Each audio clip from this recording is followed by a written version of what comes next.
ফালাকাটায় অবস্থিত আলিপুরদুয়ার জেলা পরিষদের ডাক বাংলো চত্বরে ফালাকাটা পুর ভবনের জন্য জমির মাপজোক করা হলো।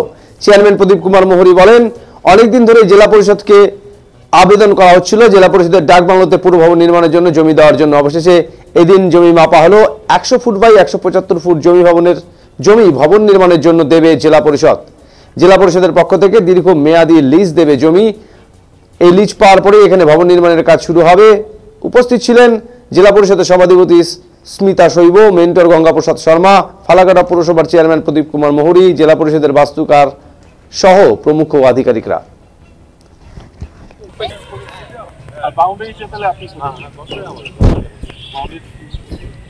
জায়গা থেকে আপনাদের পৌরসভার জন্য স্থায়ী ভবনের জায়গা দেওয়া হচ্ছে, কতখানি জায়গা আপনারা পাচ্ছেন এবং কতটা তাড়াতাড়ি আপনারা কাজে লাগাবেন?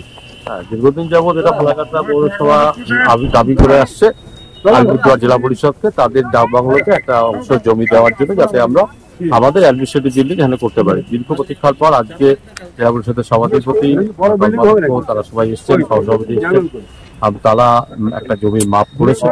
সেই জমিটুকু তারা 175 ফুট বা 100 ফুটের লম্বা চিহ্নিত হয়। সেটা লং টার্ম লিজের কথা তারা বলছেন। ইন্টারডিপার্টমেন্ট ট্রান্সফার করতে গেলে অনেকটা সময় লাগবে। সে কারণে আমি আজকে প্রিন্সিপাল সেক্রেটারির সঙ্গে ইউডিএম এর কথা বলবো, যদি সেটাতে লং টার্ম লিজেও আমরা বিল্ডিং করতে পারি আমরা তাতে রাজি আছি। তার জন্য যা রেট সেটা জেলা পরিষদকে দিয়ে যাবো আমরা, এবং সেটা দীর্ঘমেয়াদী লিজ হবে এবং ফালাকাটার মানুষের উপকার হবে। কেন্দ্রস্থলে ফালাকাটা পৌরসভা দীর্ঘদিন চলবে, তাই একটা বড় আয়তনের জমি আমরা চেয়েছিলাম। তবুও সাধুবাদ জানাই জেলা পরিষদকে, তারা আজকে সচেতন করে দেখে একটা জায়গা চিহ্নিত করলেন ফালাকাটার আগামী দিনে যাতে পৌর ভবন এখানটায় হতে পারে। এই জন্য তাদেরকেও ধন্যবাদ জানাই, যাতে আমরা তাড়াতাড়ি কাজটা করতে পারি। মানে এই এতদিন ধরে হয়তো আপনারা একটা অস্থায়ী জায়গায় ছিলেন, সেই জায়গাটা কতটা ভালো লাগছে আপনি দায়িত্বে আছেন? হ্যাঁ, আমরা একটা ছোট্ট গ্রাম পঞ্চায়েত ছিল পালঙ্গের পাল, 12টি গ্রাম পঞ্চায়েত নিয়ে সেটা সংগঠিত ছিল। সেখানটায় একটা পৌরসভার এতগুলি বিভাগকে চালানো সম্ভব না। আমার স্থায়ী কর্মী এখনো আসেনি, কিন্তু তবুও পরিষেবা দিতে হয়।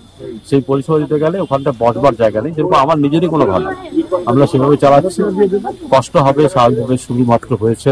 আগামী দিনে সমস্ত সমস্যার সমাধান হবে। এই জায়গাটা একটা প্রশস্ত জায়গা আমরা যদি পাই, আমরা সেভাবেই বিল্ডিং তৈরি করবো। এখন তো আর বড় জায়গা পাওয়া যায় না, স্বাভাবিক কারণেই যাতে 3 তলা 4 তলা একটা বিল্ডিং হতে পারে, লিফটের ব্যবস্থা থাকে। আমরা এরকম করি একটা তৈরি করবো, যাতে মানুষ তার সুন্দর পরিষেবা এইখান থেকে পেতে পারেন। এই আমাদের টার্মের মধ্যেই 2027-এর মধ্যেই যাতে কাজ শুরু হয়, তার জন্য আমার সবসময় চেষ্টা থাকবে।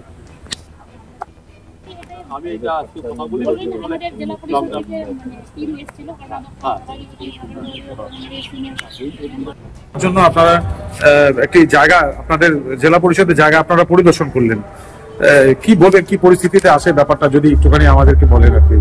এটা ব্যাপারটা হচ্ছে গিয়ে ফালাকাটা মিউনিসিপ্যালিটির অফিস করবার জন্য ওদের জায়গা দরকার ছিল, যেটা আমাদের কাছে অনেকদিন আগেই বলেছিলেন ওনারা।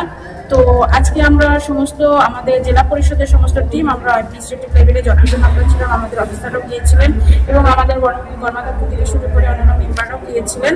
আমরা ওখানে প্রাথমিকভাবে শুধু একটু পরিদর্শন করে এলাম এবং কিছুটা জায়গা কোন দিকটা ওদেরকে দেওয়া যেতে পারে ওগুলো আমরা নিজেরা একটু দেখলাম। পরবর্তীকালে আমরা বোর্ড মিটিংয়ে এটা সিদ্ধান্ত নেব যে কতটা দেওয়া যেতে পারে, বা সিদ্ধান্তটা মোটামুটি আমরা বোর্ড মিটিংয়ে নেব এবং ম্যাডামকেও নিয়ে জানানোর ব্যাপার আছে ব্যাপারটা নিয়ে, কারণ ওনার কাছেও ওনারা অ্যাপ্লিকেশন করেছেন। তো পুরোপুরি স্বাধীনভাবে একা সিদ্ধান্ত নেওয়ার ব্যাপার নয়, যেহেতু জেলা পরিষদের জায়গা একটা, তার মধ্যে মিউনিসিপ্যালিটি যেটা ফালাকাটা আছে ওদেরকে একটা জায়গা নিশ্চয়ই আমাদের করে দিতে হবে, এটা আমরা জানি এবং সেটা ফাইনালি আমরা সেটা সিদ্ধান্ত নেব বোর্ড মিটিংয়ে কতটা জায়গা দেবো আমরা। জন্য আপনারা